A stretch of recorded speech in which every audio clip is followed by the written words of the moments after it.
Time management की ज़रूरत किसी बड़ी कंपनी के सीईओ या सिर्फ स्टूडेंट के लिए नहीं है जो किसी एग्जाम की तैयारी कर रहे हैं। असल में टाइम मैनेजमेंट तो हम सबको चाहिए, चाहे वो एक माँ हो जो सुबह 6 बजे उठकर बच्चों को टिफिन तैयार करके देती है, या एक वर्किंग वुमेन जो ऑफिस और घर दोनों को बैलेंस करती हैं, या फिर वो एक गृहिणी हो जिनकी मेहनत को अक्सर लोग एक रूटीन समझ लेते हैं, लेकिन असल में वही पूरे घर का सिस्टम चलाती हैं। हम सभी के पास 24 घंटे हैं, फर्क सिर्फ इतना है कि कोई उन 24 घंटों को भागा दौड़ी और थकान में गुजार देता है और कोई उन्हीं 24 घंटों को प्लानिंग करके बैलेंस करके अपनी लाइफ को खूबसूरत बना लेता है।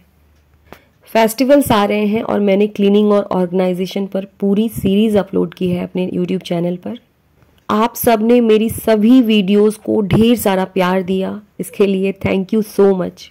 वीडियो में आगे बढ़ने से पहले अपने बारे में फिर से बता दूं, मैं कोई मोटिवेशनल स्पीकर नहीं, एक सिंपल सी होम मेकर हूं। अपनी लाइफ को बेहतर बनाने के लिए जिन चीज़ों को सीख रही हूं, बस वही बातें आप लोगों के साथ शेयर करती हूं। सच पूछिए तो मुझे भी नहीं पता था कि आप लोगों से मुझे इतना अधिक प्यार मिलेगा। चलिए आज की अपनी वीडियो की शुरुआत करते हैं। आज हम बात करने वाले हैं टाइम मैनेजमेंट मैजिक के कुछ ऐसे आसान प्रिंसिपल्स के बारे में जिसे केवल बड़े बड़े लीडर्स ही नहीं बल्कि नॉर्मल लोग भी अपने घर और अपनी जिंदगी को स्मूथ बनाने के लिए करते हैं, और खासकर हमारे लिए, क्योंकि हम चाहे घर संभालें, अपना करियर संभालें, यदि हमने अपना टाइम मैनेज नहीं किया तो हमारी पूरी जिंदगी भागा दौड़ी में निकल जाएगी और हम अपने लिए 2 पल भी सुकून का नहीं ले पाएंगे। कोई नहीं आता है और कोई नहीं बताता है कि तुम अपने लिए भी जियो। जीवन हमारा है तो इसकी पूरी जिम्मेदारी हमारी। आज की वीडियो में मैंने ली कॉकरेल की book the time management magic के बारे में बात की है। बहुत आसान शब्दों में मैंने उनकी टाइम मैनेजमेंट टिप्स को अपनी इस वीडियो में शेयर किया है, क्योंकि मुझे लगता है कि हम सभी का हक है उन चीज़ों की जानकारी रखना जो हमारे ग्रोथ से रिलेटेड है। नंबर 1, सबसे पहले अपनी जिम्मेदारियों को एक्सेप्ट करना होगा। Yes, this is my day and I am in charge. अपनी लाइफ में काम का होना भी एक बहुत बड़ी ब्लेसिंग है। ये कर्म भूमि है और हमारे हिस्से में जो कर्म आया है उसे हम सबको खुशी से एक्सेप्ट करना है। मैं हर रोज अपने घर में झाड़ू पोछा बर्तन करती हूँ। अपने कामों को लेकर, घर के कामों को लेकर बहुत चिड़चिड़ाहट होने लगती थी। मैंने किसी से ये लाइन सुनी थी कि ये कर्म भूमि है और हर किसी के हिस्से अलग अलग कर्म आता है, और जब हम अपनी अपनी जिम्मेदारियों को खुशी के साथ एक्सेप्ट करते हैं, हमारी इनर पावर बहुत बढ़ जाती है, हमारी एनर्जी लेवल हाई हो जाते हैं, क्योंकि उस तरीके के हार्मोन्स हमारी बॉडी में काम करने लगते हैं। छोटा सा एग्जाम्पल, काम चाहे कितना भी अधिक क्यों ना हो, काम चाहे कितना भी बड़ा क्यों ना हो, जिस काम को हम खुशी से एक्सेप्ट करते हैं, जैसे जब हमारे बच्चों के बर्थडे होते हैं या फिर हमारे घर कुछ ऐसे गेस्ट आने वाले रहते हैं जिन्हें हमने खुद इनवाइट किया है, जो हमें बहुत पसंद होते हैं, या कहीं घूमने जाना हो या फिर किसी ऐसी जगह जाना हो जहां जाना हमें पसंद है, उस दिन हमारे घर में कितना भी बड़ा काम हो, काम का पहाड़ क्यों ना हो, हम सब कुछ खुशी से एक्सेप्ट करते हैं, और उस दिन हमारी एनर्जी लेवल इतनी हाई हो जाती है कि हम सभी कामों को फटाफट खत्म कर लेते हैं। ये पावर ऑफ एक्सेप्टेंस का नतीजा है, क्योंकि हमने उस काम को एक्सेप्ट किया है, उसकी जिम्मेदारी ली है। मैं अपनी बात बताऊं तो मुझे सेल्फ हेल्प से रिलेटेड जितनी भी जानकारी होती है उनके बारे में जानना, पढ़ना, उस पर रिसर्च करना बहुत पसंद है। मेरे पास काम चाहे कितना भी अधिक क्यों ना हो, इन चीज़ों के लिए मैं समय निकाल ही लेती हूँ। Plan your day. बिना प्लानिंग के तो हम अपनी लाइफ में कहीं भी नहीं पहुंच सकते हैं। जितने भी सक्सेसफुल लोग हैं अपने जीवन को प्लान करते हैं। प्लानिंग हमारे लिए भी जरूरी है। भले ही घर की सफाई हो, किचन में बर्तन धुलना हो, बच्चों को लंच बना करके देना हो, लेकिन जब हम अपने दिन को प्लान करते हैं, इसे डिज़ाइन करते हैं, स्टेप बाय स्टेप चीज़ें क्लियर होती हैं कि इसके बाद हमें ये करना है, आज हमारे लिए ये इम्पॉर्टेंट है। बहुत लंबी चौड़ी लिस्ट बनाने की ज़रूरत नहीं होती है, लेकिन कुछ काम ऐसे ज़रूर होते हैं जिन्हें हमें लिख लेना चाहिए। लिखने से जो चीज़ें इम्पॉर्टेंट होती है उससे हमारा ध्यान नहीं भटकता है। हम अपनी प्रायोरिटी को पहचान पाते हैं कि हमारे लिए क्या ज़रूरी है। मेरी लिस्ट में सबसे ऊपर 1 घंटे की एक्सरसाइज रहती है। ये फिजिकल एक्टिविटी कुछ भी हो सकती है। मैं वॉक कर लेती हूँ, मैं दौड़ लेती हूँ, मैं योगा कर लेती हूँ। वीक में 1 दिन छोड़कर बाकी दिन मैं किसी भी कीमत पर इसे पूरा करने की कोशिश करती हूँ। सेकंड, मेरी प्रायोरिटी मेरा बच्चा है। मुझे पता है कि मुझे अपने बच्चे को इग्नोर नहीं करना है, उसकी स्टडी अच्छे से करवानी है। उसकी ग्रोथ के लिए जो चीज़ें ज़रूरी है उन कामों को मुझे ही करना है। ये 2 चीज़ें मेरी प्रायोरिटी है और यही चीज़ें मुझे हिम्मत देती है बाकी चीज़ों को संभालने की। जब हम लिखते हैं तब हमें पता चलता है कि कौन कौन सी चीज़ें हमारे लिए ज़रूरी हैं और जिन चीज़ों से हमारा ध्यान भटकता है वो चीज़ें अपने आप ख़त्म होती चली जाती हैं। चाहे कुछ भी हो, सबसे पहले अपने मेंटल और फिजिकल हेल्थ का केयर कीजिए, बाकी चीज़ें अपने आप होती चली जाएंगी। क्लीनिंग, ऑर्गेनाइजेशन, इन सब चीज़ों के लिए भी हमें वक्त खुद ब खुद मिलता चला जाएगा क्योंकि हमने अपने पूरे दिन को प्लान कर रखा है। Prioritise what you really matters.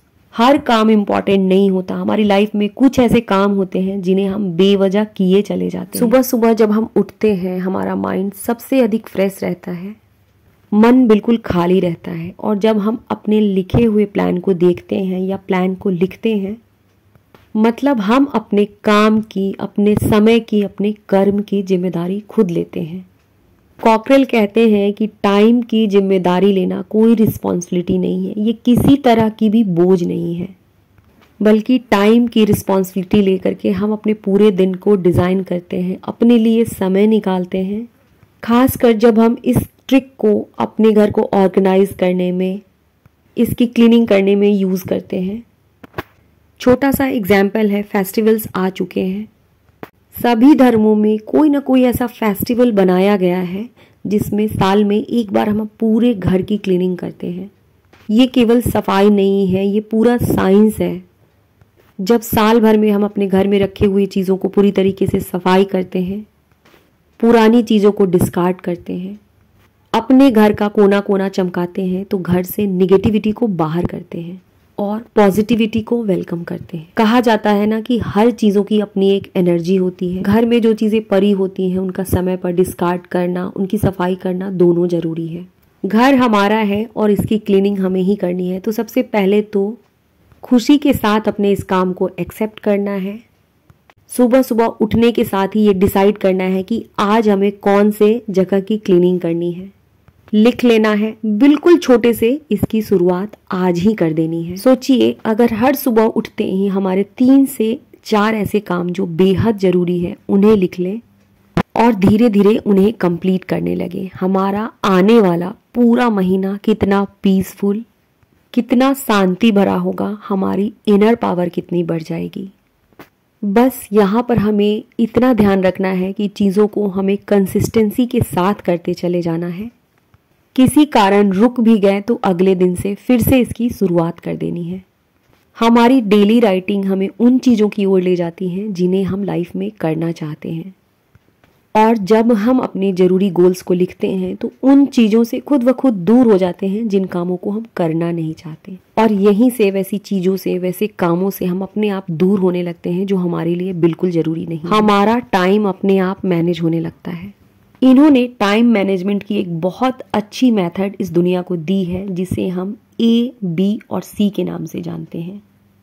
आसानी से समझ आ सके और जिन्हें स्क्रीनशॉट लेना है वो इसका स्क्रीनशॉट ले सकते हैं, इसीलिए मैंने इसे एक नोटबुक पर बनाया है। टाइम मैनेजमेंट की इस मेथड को 3 कैटेगरी A, B और C में डिवाइड किया गया है। कैटेगरी A में उन कामों को रखा गया है जिन्हें हम डिले नहीं कर सकते हैं।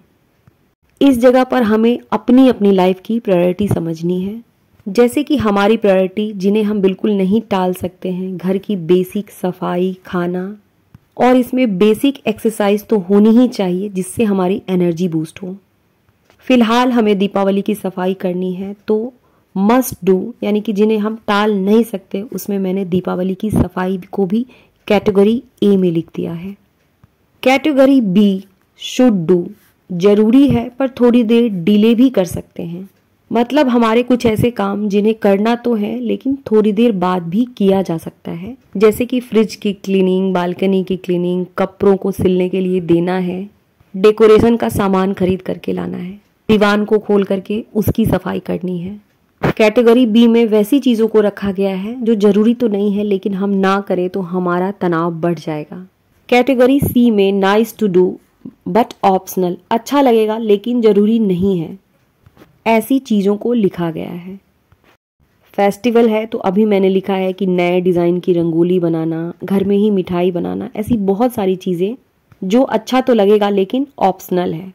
समय के हिसाब से हमारे काम करने की प्रायोरिटी भी बदलती रहती है। जैसे कि अभी फेस्टिवल आ रहे हैं तो क्लीनिंग को मैंने कैटेगरी ए में रखा, लेकिन जैसे ही बच्चों के एग्ज़ाम्स होंगे हमारी कैटेगरी ए में सबसे पहले हम बच्चों के एग्ज़ाम्स की तैयारी को लिखेंगे, या हमारे लिए जो काम इम्पोर्टेंट है उसे लिख देंगे। अपने सभी काम को ध्यान से देखिए और सोचिए कि आज मेरे लिए सबसे अधिक क्या जरूरी है, किसे मैं कैटेगरी ए में रखूं, किसे बी में और किसे सी में।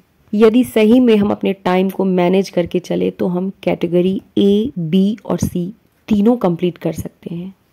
यदि तीनों नहीं भी हो पाया तो कोई बात नहीं, लेकिन कैटेगरी ए से इसकी शुरुआत तो कीजिए। मेंटल सेटिस्फेक्शन मिलेगा, खुद पर प्राउड होगा।